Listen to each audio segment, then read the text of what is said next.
I'm standing for Westminster because I feel like I can't sit back and watch as the bigger parties give up on their climate commitments and devastate our public services and continue with business as usual. I want to get green ideas, values and policies onto the agenda and into the inbox of the incoming UK government. Only the Scottish Greens are saying we're adamantly opposed to new oil and gas and a 100% renewable energy transition. That's what we want to see. What do you think you personally could bring to the role of MP for this area? Well, I live in Musselburgh.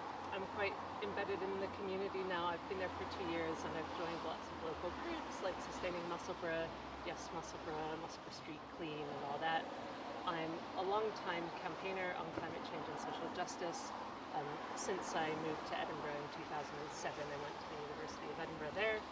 Before that, I grew up in California and I was a professional ballet dancer, and then I worked in the arts and culture in Edinburgh before getting more into politics. Now I work for a Green MSP in the Scottish Parliament, so I think I've developed a lot of skills and political nous and knowledge of policy that I can bring to this role. What do you think has not happened during the last 10 years of there being an SNP MP here? What do you think has not been done during that time? Well, the SNP, they're known by some as a party of sort of social democracy, but they're not really anymore, and they haven't been able to change Westminster in that regard. They haven't been able to secure their main objective, which is independence for Scotland. Of course, the Greens support that as well.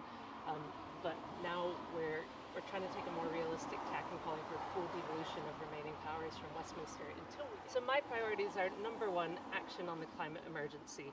We know that many voters want a government that takes it seriously and takes care of people and planet. Another key priority is helping people with the cost of living crisis and actually helping them rise out of poverty for good, not just keep them on the poverty line, as the Tories are doing with their more benefit cuts in order to fund tax cuts for the rich. And third, we want to create a fairer economy that works for people on the planet by bringing in a wealth tax on the richest 1%, using that to raise £75 billion in revenue to be invested in public services, the green transition, and help with the cost of living crisis.